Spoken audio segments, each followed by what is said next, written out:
Box to Box NBA Preview, hosted by Ndegz.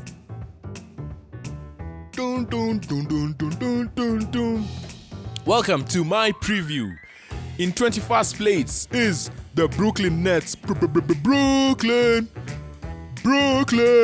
If you guys have watched the games, they just shout out Brooklyn. Sounds like Jay-Z or Biggie on an ad-lib. Yeah, this is my preview. 21st in my prediction for the season, or in my ranking for the season, is the Brooklyn Nets. Obviously, yeah, the team that just was never meant to be the last 2-3 years. A bit of a weird season. They started off well, ended up finishing the season with a 45-37 record. They finished 6th in the East. Obviously, after they traded KD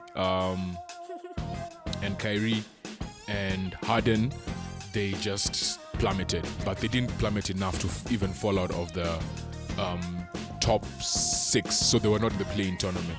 Like KD and Kyrie and Harden had done enough to keep. Well, KD and Kyrie had done enough to keep this team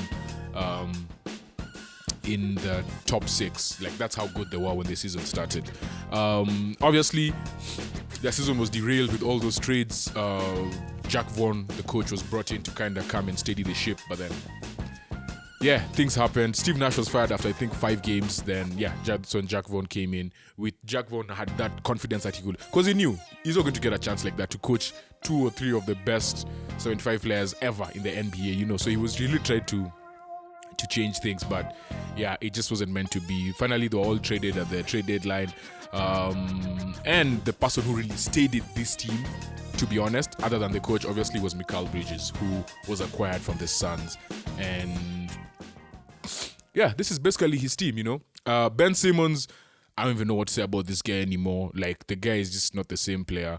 He played 42 games last year and was ruled out for the rest of the playoffs with a back impingement. And obviously, the team was just a weird team. They never played together enough. I think they had like a total of like 17 games or something. Like, it was just some insane stat like that. KD went to the Suns and played more games with Booker than he did with Kyrie for like a very long time. I can't remember the exact same stat, but it was something crazy like that. Anyway, after all the moves they did, they decided to add to the team in the off-season. They got Dennis Smith Jr., they got Lonnie Walker IV, who I'm very glad got rid of that hairdo that he had, whatever that was on his head. Then Harry Giles, and obviously they drafted Derek Whitehead, Noah Clowney, and they got Cam Johnson, extended Cam Johnson, 4 years, 94.5 mil. Probably one of the most sensible things they've done over the past few years. They traded away Joe Harris. I think he went to Detroit, if I'm not wrong. Seth Curry lost Patty Mills, and Yuta Watanabe, who I thought was a big loss, followed KD to the Suns, and Edmund Sumner. In terms of draft picks, they had 3. They had 2 back-to-back draft picks. They had 2 back-to-back draft picks. In the 21st and 22nd picks, Noah Clowney, athletic mobile big man, who was picked just ahead of Derek Whitehead, probably a top 5 talent, you know. And yeah, he probably was a top 5 talent a few years ago. Then he had 2 foot surgeries and dropped all the way to 22nd. So they kind of got like someone who is potentially, like, if the guy can stay fit and prove his fitness, might actually be one of their better players, right? Then with the 51st pick, they picked Jalen Wilson, unlimited energy, All-American and national champion with who won the championship? UNC, I think. I can't remember. North Carolina. I can't remember. But it's wild. There's so many Jalens in the league now. Shout out to Jalen Rose, by the way. Expiring contract, Spencer Dinwiddie, 20.3 mil contracts, and probably the leader of this team. Nick Claxton is expiring 9.6 mil.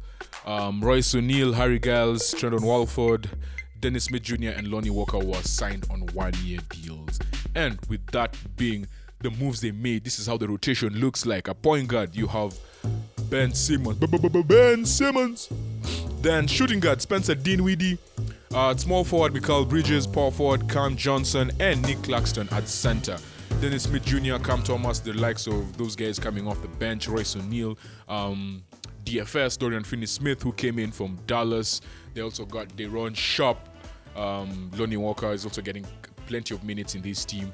And Amani Brooks, Derek Whitehead, and Harry Giles the third. Yeah, so this team, going by the last year, beginning of the season expectations, they obviously underachieved because the beginning of the season, their objective was make the playoffs. After KD and Kyrie were traded, the objective was let's just make the playoffs, right? Which they did. So expectations change after you lose such big players, right? So they were eventually, I think they were swept in the playoffs, if I'm not wrong. But they showed that they can build around the likes of Mikal Bridges, Spencer Dinwiddie. The one thing about this team is, can they be a top 5 defense in the league? I feel like they have the capability to. They're really going to have trouble scoring, which is just what I think. The way the squad is built up, and having Ben Simmons there, he's the biggest reason why. Cannot even be on the court, being paid almost 40 million, cannot even be on the court in the last few minutes of the game. So scoring is going to be a big issue, but can their defense step up? Can they be a top 5 defense? Because I feel like a top 5 defense in the East, they could easily make the play-in and probably still get that 6th place again, right? Well, not likely, but like a play-in spot. So with that being said, this is my 24-second shot clock prediction for the Brooklyn Nets. I am seeing the Brooklyn Nets finishing around the 10th, 11th area. They're just going to get around 35 wins. It's something close to that. How can they get their defense in order? I feel like they have the capability to have a very good defense in the league. They're going to struggle offensively, which is why they're going to be outscored in many games. But my prediction for this team is 11th with about 35 wins and just missing out on the play-in tournament.